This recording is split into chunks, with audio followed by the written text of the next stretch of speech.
और इस वक्त की बड़ी खबर आपको बता दें, दिल्ली की आतिशी सरकार पर बोले दिल्ली बीजेपी के अध्यक्ष वीरेंद्र सचदेवा।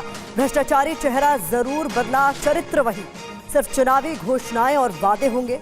वीरेंद्र सचदेवा ने कहा, अब दिल्ली के हित में काम करें आतिशी। आतिशी पारी की शुरुआत हो रही है, कैसे देखते हैं आप? मैं दिल्ली की नई मुख्यमंत्री आतिशी मारलेना को बधाई देता हूँ कि वो नया दायित्व ग्रहण करने जा रही हैं।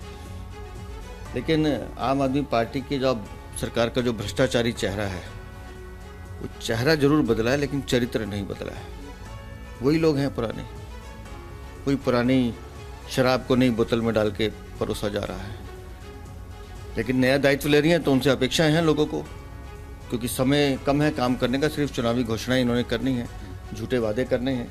लेकिन फिर भी अपेक्षाओं के साथ मैं आपके माध्यम से आतिशी मारलेना को एक निवेदन करना चाहता हूं कि आप दायित्व लेके मुख्यमंत्री बन गई हैं, तो अब आप पहली घोषणा जो करें वो दिल्ली के हित में करें। आप घोषणा करें कि वो भ्रष्टाचारी शीश महल जो दिल्ली की जनता की गाड़ी कमाई को लूट के बनाया गया, मैं उसके दरवाजे खोलती हूँ और दिल्ली की जनता आए और देखे कि आपके पैसे को हमने कैसे लगाया है। टीवी 9 से बोले दिल्ली के कैबिनेट मंत्री गोपाल राय, केजरीवाल के शुरू किए काम को पूरा करना मकसद है। चुनाव से पहले सभी कामों को पूरा करना है, ये कहना गोपाल राय का। जिम्मेदारी कोई भी हो, काम हमारी प्राथमिकता। आज से आपकी जो तीसरी सरकार का कार्यकाल शुरू हो गया है, आपकी प्राथमिकताएं क्या होंगी? देखिए, मुख्यमंत्री के काम के साथ साथ पूरी कैबिनेट का एक ही प्राथमिकता है कि कैसे अरविंद केजरीवाल जी ने जो काम शुरू किए उन कामों को चुनाव तक पूरा किया जाए। दूसरा, सब लोग मिलकर के दिल्ली की जनता के साथ अरविंद केजरीवाल को दोबारा प्रचंड बहुमत से दिल्ली का मुख्यमंत्री बनाए। जी, इसी पे काम करेगी सरकार। मुझे याद है अरविंद केजरीवाल का वो भाषण जिसमें उन्होंने कहा कि अब बहनों का आना जाना तो फ्री हो गया है, लेकिन 10 रुपये भी खर्च करने होते हैं तो उन्हें किसी का मुंह ताकना पड़ता है। मैं इशारा कर रहा हूँ उस 1000 की योजना के बारे में, जो कि अमली जामा नहीं पहन पाई। उसको लेकर के इस नई सरकार का क्या विजन है, कैसे आगे बढ़ाएगी? देखिए, जो काम, जैसा मैंने कहा कि जो काम जो है अधूरे हैं, जिनको लेकर के संघर्ष पहले भी चल रहा था और उस पर प्रयास हमारा और तेज होगा। आज जम्मू कश्मीर में गृह मंत्री अमित शाह ने कई रैलियों को संबोधित किया। उन्होंने थाना मंडी की रैली में कहा कि अब पाकिस्तान पीएम मोदी से डरता है। पाकिस्तान ने हिमाकत की तो गोली का जवाब गोले से देंगे। 30 साल में 3000 दिन जम्मू कश्मीर बंद रहा, विकास रुक गया, एक पूरी नस्ल पढ़े लिखे बगैर की हो गई। कौन जिम्मेदार है? फारूक साहब, आप और आपका परिवार जिम्मेदार है। 90 के दशक में जब यहां दहशतगर्दी हुई, तब आप तो इंग्लैंड में ठंडे में मौज मस्ती कर रहे थे और कश्मीर का युवा रोड पर मारा जाता था। आज भी डरा रहे हैं कि पहाड़ों में फिर से दहशतगर्दी आएगी, टेररिज्म आएगा। मेरी बात सुनकर रखो भाइयों बहनों, ये नरेंद्र मोदी सरकार है। हम टेररिज्म को पहाड़ में से गाड़ कर रख देंगे, इनको नहीं पनपने देंगे। नहीं, टेररिज्म से किसी का भला नहीं हुआ है। अरे फारूक साहब, आपने बच्चों के हाथ में बंदूकें और मशीन गन पकड़ाई, मोदी जी ने किताबें और कंप्यूटर पकड़ाने का काम किया है। कुमारी सैलजा को लेकर सीएम नायब सिंह सैनी ने कांग्रेस पर सवाल उठाए हैं। उन्होंने कहा है कि सैलजा हरियाणा की बड़ी नेता है, कांग्रेस ने उन्हें मानसिक तौर पर परेशान किया। कांग्रेस में दलित नेताओं का सम्मान नहीं है। किस प्रकार की उसको मानसिक रूप से टॉर्चर किया गया, अरे जाति सूचक शब्द बोले गए, किस प्रकार से उसको अपमानित किया गया। अरे वो लीडर है, कांग्रेस की बड़ी लीडर है, उसने अपना जीवन दिया है। अगर उसकी इच्छा हुई है कि मैं मुख्यमंत्री बन सकती हूँ तो क्या आपत्ति है? अरे कोई भी इच्छा कर सकता है, कोई भी कह सकता है। आप उसको जाति सूचक शब्द बोल करके अपमानित करते हैं। कांग्रेस की सोच रही है कि गरीब व्यक्ति को ऐसी समाज को, दलित को और दबा दो, उसको पनपने न दो। अगर कोई दलित समाज में से बड़ा नेता बनता है, कांग्रेस पार्टी उसको दबा करके नीचे कर देती है। लेकिन कोई ऐसे किसी के बारे में टिप्पणी करता है। कुमारी शैलजा तो हमारी सम्माननीय नेता है। आपने बहन देखा होगा। हाँ, बहन है ही, मेरे बहन है ही, इसमें कोई बात है, मेरी छोटी बहन है, हमारे पारिवारिक संबंध है। लेकिन कोई भी ऐसी टिप्पणी करता है किसी के बारे में भी, वो निंदनीय है और उसको ऐसे व्यक्ति की कांग्रेस में कोई स्थान नहीं है। हरियाणा में कांग्रेस सांसद कुमारी सैलजा पर सियासी घमासान जारी है। कांग्रेस अध्यक्ष मल्लिकार्जुन खड़गे ने सैलजा को मिले बीजेपी के ऑफर पर जवाब दिया। हरियाणा विधानसभा चुनाव में कुमारी सैलजा बड़ा फैक्टर बन गई हैं। कुमारी सैलजा को बीजेपी ने पार्टी में शामिल होने का ऑफर देकर कांग्रेस में खलबली मचा दी है। इस पर अब कांग्रेस अध्यक्ष मल्लिकार्जुन खड़गे का जवाब सामने आया। उन्होंने कहा कि बीजेपी को पहले अपना घर संभालना चाहिए। हरियाणा का ये लोग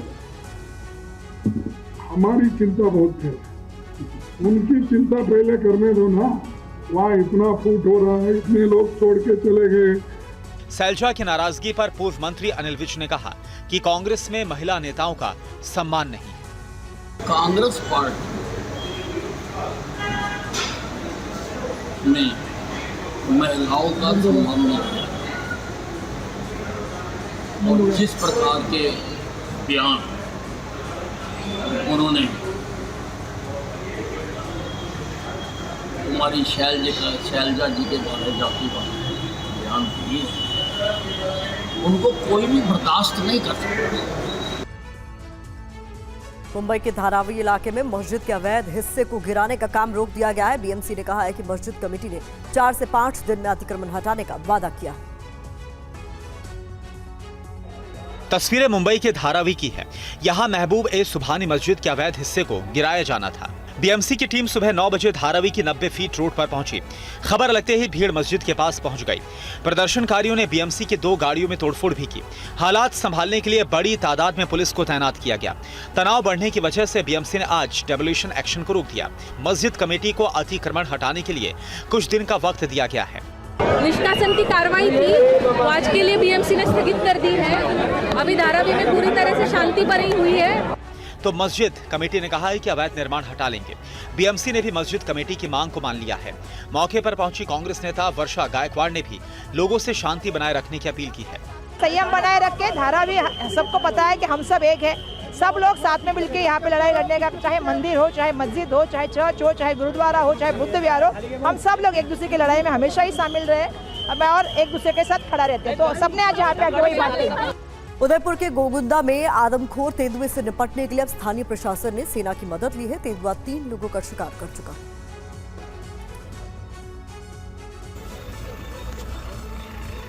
इंसान और जानवर का टकराव लगातार बढ़ रहा है। जंगली जानवर भटक कर रिहायशी इलाकों में आ रहे हैं और शिकार न मिलने पर इंसानों पर हमला कर रहे हैं। राजस्थान के उदयपुर शहर के गोंगुदा क्षेत्र में इस समय ऐसे ही एक तेंदुए का आतंक पसरा है, जो अभी तक 3 लोगों को शिकार बना चुका है। आदमखोर तेंदुए को काबू करने के बाद भी जब वो पकड़ में नहीं आया, तो स्थानीय प्रशासन ने सेना की मदद ली। Army team captain Sandeep Chaudhary के नेतृत्व में 8 सैनिक छाली गांव पहुंचे। आर्मी के जवानों ने छाली गांव पहुंचने के बाद इलाके का मुआयना किया। सेना और प्रशासन के लोगों ने आधुनिक तकनीक से लैस उपकरणों के साथ उदयपुर के गोंगुदा क्षेत्र में सर्च ऑपरेशन शुरू किया है। 3 लोकेशंस पर नाइट विजन दूरबीन लगाकर निगरानी की गई, लेकिन पूरी रात बीत जाने के बाद भी तेंदुए का मूवमेंट कैमरे में कैद नहीं हो पाया। वन विभाग की टीम भी तेंदुए को पकड़ने में जुटी है। वन विभाग की टीमों ने उंडीथल, भिवड़िया और उमरिया सहित अलग अलग जगहों पर निगरानी की है। छाली गांव में तो दहशत इतनी ज्यादा बढ़ गई है कि लोगों ने तेंदुए को खत्म करने की मांग तक शुरू कर दी है। नोएडा में आज जाकू राखी साइयां मार सके न कोई वाली कहावत सच साबित हो गई। एक लड़की की जान हादसे में बाल बाल बची। नोएडा के सेक्टर 25 की रोड पर जमा भीड़ की निगाहें ऊपर से जा रही एलिवेटेड रोड के नीचे पिलर पर है, जहां पर एक युवती की जान सांसत में है। युवती को बचाने के लिए 2 युवक मशक्कत कर रहे हैं। आखिरकार प्रशासन ने बिजली विभाग के लिफ्ट से लड़की को सुरक्षित बचा लिया। दरअसल एलिवेटेड रोड पर स्कूटी सवार युवती को पीछे से कार ने टक्कर मारी, जिससे छिटक कर वो 2 रोड के बीच की जगह में जा गिरी। लेकिन गनीमत रही कि वो पिलर के स्टॉपर पर आकर फंस गई। पुलिस और फायर विभाग की लिफ्ट से युवती को सुरक्षित नीचे उतार लिया गया। सूचना प्राप्त हुई। सूचना प्राप्त होते ही अल्प सूचना पर तत्काल पुलिस मौके पर पहुंची। हमारी रेस्क्यू टीम आई, फायर की रेस्क्यू टीम आई। हम लोगों के द्वारा उस व्यक्ति को सकुशल वहां से निकाल लिया गया है। एम्बुलेंस से अस्पताल भिजवा दिया गया है। 2 लोग और थे जो उसकी मदद के लिए वहां पर थे, उनको भी हम लोगों के द्वारा उतार कर अस्पताल भिजवा दिया गया है और जो कार्रवाई की जा रही है। सभी की स्थिति कैसी, लड़की स्थिति कैसी है? वो अभी फिलहाल थोड़ा परेशान है, लेकिन जो देखने में लग रहा है हम लोगों ने तत्काल उसको प्राथमिक चिकित्सा हेतु अस्पताल भिजवा दिया गया है और आवश्यक कार्रवाई कर रहे हैं। भारत के मोस्ट वांटेड जाकिर नाइक को पाकिस्तान से न्योता मिला है। जाकिर और उसका बेटा फारिक पाकिस्तान जाएगा। पाकिस्तान में कई लोकेशन पर दोनों के कार्यक्रम तय किए गए। भारत के कट्टर दुश्मन जाकिर नाइक को यह न्योता पाकिस्तान से मिला है। पाकिस्तान में होने वाले कार्यक्रम की डिटेल वाला पोस्टर खुद जाकिर नाइक ने शेयर किया। जाकिर नाइक की कराची, लाहौर और इस्लामाबाद में जहरीली तकरीरें होंगी। जाकिर को मिले इस न्योते से पाकिस्तानी साजिश की आशंका पैदा हो गई है। जाकिर नाइक भारत में मोस्ट वांटेड है और लंबे समय से भागा भागा फिर रहा है। काफी समय से भारत का ये दुश्मन अंडरग्राउंड चल रहा है और अब एक बार फिर से जाकिर नाइक चर्चा में है, क्योंकि उसे हमारे पड़ोसी मुल्क पाकिस्तान ने न्योता दिया है।